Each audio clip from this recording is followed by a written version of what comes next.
paano gamitin ang blur sa BN application. So simulan na natin. Open nyo lang ang inyong BN application. At dito tap nyo lang itong plus icon na nasa kanang babang bahagi. At dito tap nyo lang itong new video. Then dito tap nyo lang itong video. Pili lang kayo ng gusto nyong video na i-blur. So halimbawa natin is itong ating video. Then tap lang natin itong next button.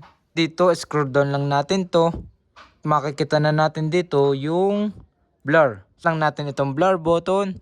At dito may iba't iba siyang type ng blur. Merong basic, merong horizontal, merong vertical, at merong radioactive. So dito, halimbawa natin is itong horizontal. So kita nyo naman sa video, nag-iiba yung kanyang pagka-video. So nagbablur siya.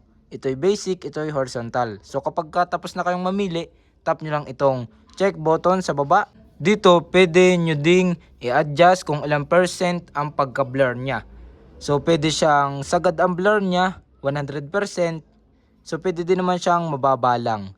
So pwede siyang 50%, so kayo ang bahala. So pag tapos na, tap nyo lang itong check button sa baba at successful tayo nakapaglagay ng blur sa ating video.